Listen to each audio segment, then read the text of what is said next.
During childhood, the brain manufactures billions more connections than it can ever use, giving each of us innumerable options about what we learn and in what we can excel. But it's a case of use it or lose it.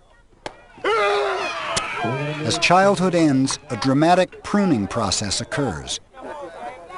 The well-used connections are strengthened. Seldom used links die off. By the time we're teenagers, only half of them remain. But that's just part of the story. There's a lot more going on inside the teen brain, though at times it seems like you don't really know where you're going to go until that minute, and then you end up somewhere. You can't plan like what you're going to do on the weekends, because anything can happen. I just wanted to do it, just because of the luck. It's probably like, it's like... One day I just said, let's do it, so I just did it. Randomness is sometimes it's exciting. Recently, science has confirmed what parents have suspected for eons. The teen brain really is different. Dr. Jürgen Todd has observed some profound differences in how teens and adults process emotional information.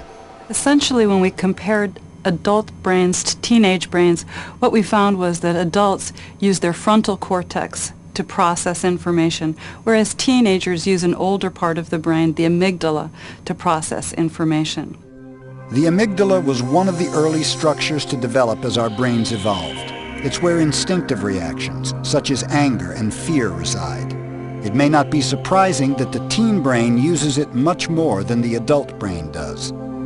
As we mature, stronger connections are made among the different structures in our brains. The instinctive reactions of the amygdala become tempered by the frontal cortex, which is the human brain's crowning achievement.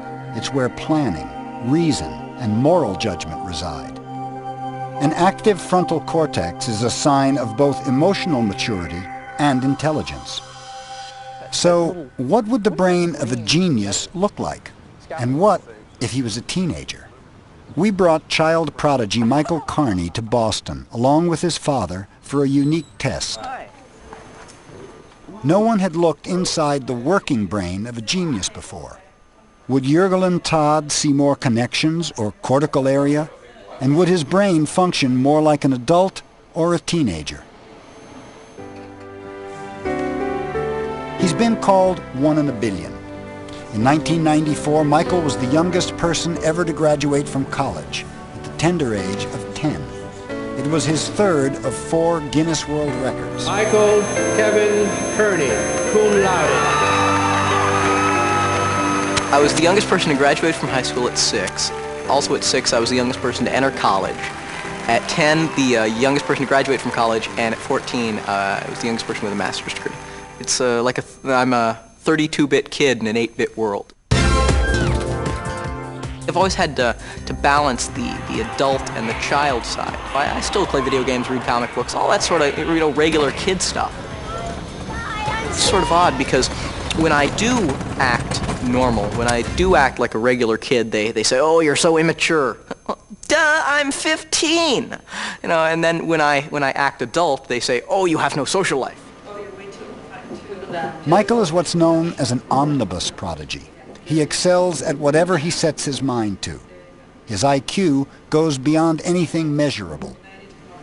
When we took Michael to see Dr. Jürgen Todd, she wasn't quite sure what she'd see. One question we'd like to be able to answer is, how is a genius different than a normal in terms of brain processing? And one way that we think this might occur is that the networks, that the brain connections are different in individuals who are gifted or exceptional. The team will give Michael different kinds of tasks and then record what areas of his brain become active. With his impressive mental abilities, they expect his frontal lobe to override the more emotional reactions of his amygdala. How you doing, Michael? Okay. Okay, Michael, the table will move now. Okay. They start by asking Michael to name as many words as he can that start with a given letter, which utilizes his intellect. So wrong. He does extremely well. Michael, how you doing? Okay. Okay, it's just going to be a minute. I need to look at these pictures. Next, and then he we'll looks set at up to do the next photographs set of of pictures, people okay? and interprets the emotion on their faces. This one requires more subjective judgment, and Michael has some trouble. Annoyance? The results of Michael's tests led Jurgel and Todd to some intriguing observations. The emotional task showed that he performed very much like a typical adolescent, and that is his amygdala activated, but his frontal lobes did not significantly activate. Whereas when we asked him to carry out a word production task, Michael completed this task predominantly with his frontal lobes. So on the task that was more cognitive, he was very adult-looking, and on the task that was very emotional, he looked very much like an adolescent. We really don't know why Michael is as bright as he is, why he can process information as quickly as he can. We can certainly say that the percentage of brain volume that includes frontal cortex is greater, so perhaps he has more network capacity in that region of the brain. So perhaps a superior intellect is a combination of activating more gray matter, or cortex, and having more connections. Regardless of brain power, it takes time for emotion and intellect to connect and create maturity.